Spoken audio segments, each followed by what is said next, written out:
Beta lactam antibiotics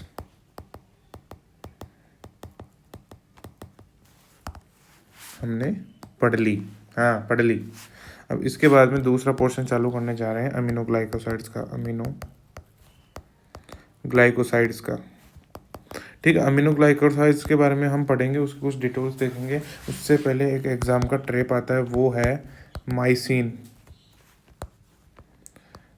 word. अब ये माइसिन word जो है वो अमीनोग्लाइकोसाइड्स में भी आता है और मैक्रोलाइड्स में भी आता है, इन दोनों में ही यह वर्ड आता है, तो कंफ्यूज नहीं होना है, ध्यान रखना है नाम का। अब अमीनोग्लाइकोसाइड्स जो है टॉपिकल भी यूज होते हैं और सिस्टमिक भी यूज होते हैं। तो टॉपिकल जो है उसके बारे में बात करें तो सबसे पहले है नियोमाइसिन एंड फ्रेमाइसिन। उसके अलावा सिस्टमिक की अगर बात कर लेते हैं तो सिस्टमिक में स्ट्रेप्टोमाइसिन, टोब्रामाइसिन,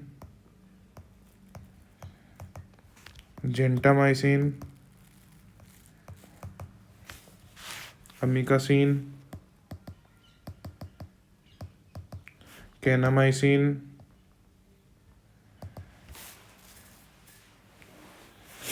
और सीसोमिसिन। टॉपिकल में नियोमाइसिन और फ्रेमाइसिन, सिस्टमिक में स्ट्रेप्टोमाइसिन, टोब्रामाइसिन,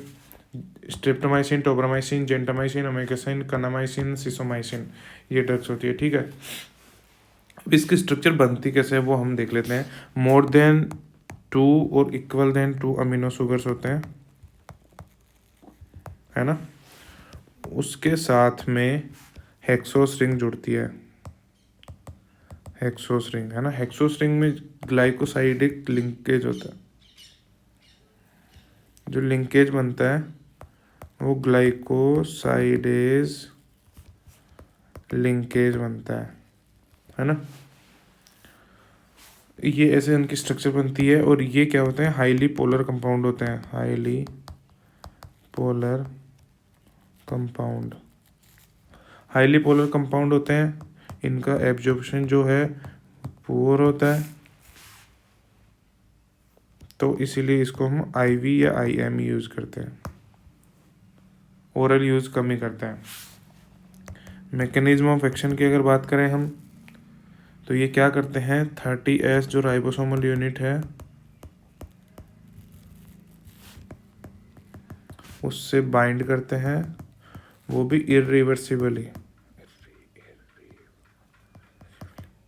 इरिवर्सिबली बाइंड करते हैं, है ना। मिसरीड करते हैं, कोज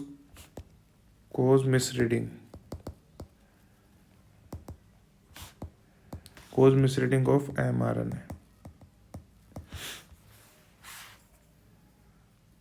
अब क्या होता है, प्रोटीन फॉर्मेशन जो होगा वो थोड़ा फॉल्टी हो जाएगा और सेल डेथ होगी। अगर प्रोटीन फॉर्मेशन ही फॉल्टी होगा तो सेल की डेथ हो जाएगी।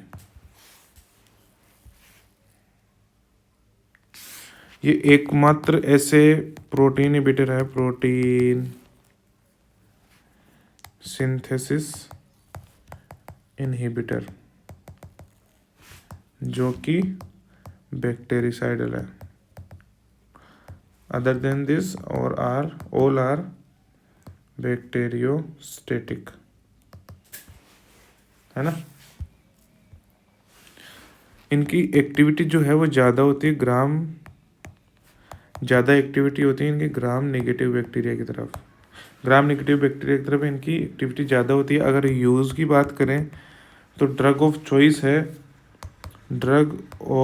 चॉइस फॉर टीबी के लिए ये ड्रग ऑफ चॉइस है। इसी के साथ साथ में यूटीआई और एंडोकार्डिटिस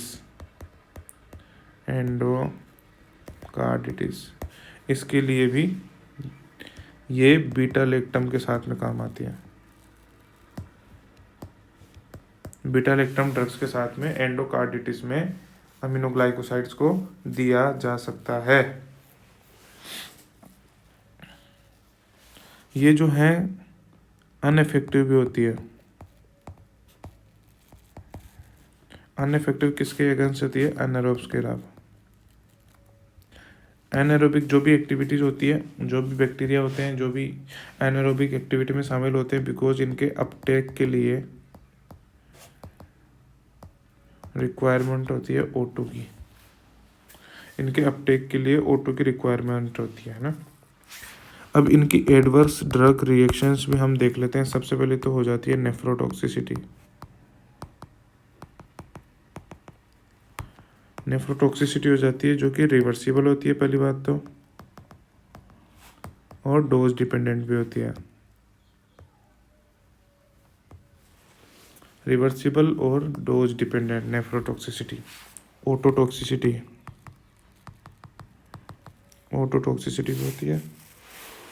ओटोटॉक्सिसिटी की बात करें, इसमें वेस्टिबुलर डैमेज होता है।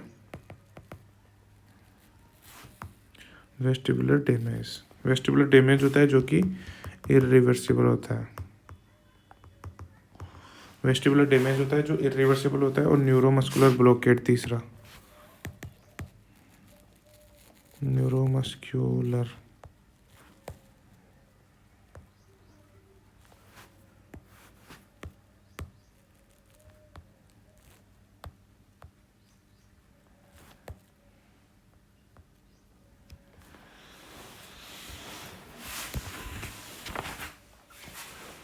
कुछ जगह पे इनके कॉन्ट्रा इंडिकेशन भी है, मतलब जहाँ पे इसको यूज नहीं कर सकते। कॉन्ट्रा इंडिकेशन, अब कॉन्ट्रा इंडिकेशन में प्रेगनेंसी है, रीनल फेलियर और माइस्थेनिया ग्रेविस।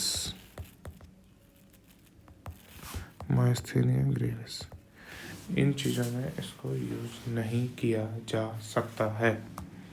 समझ में आई?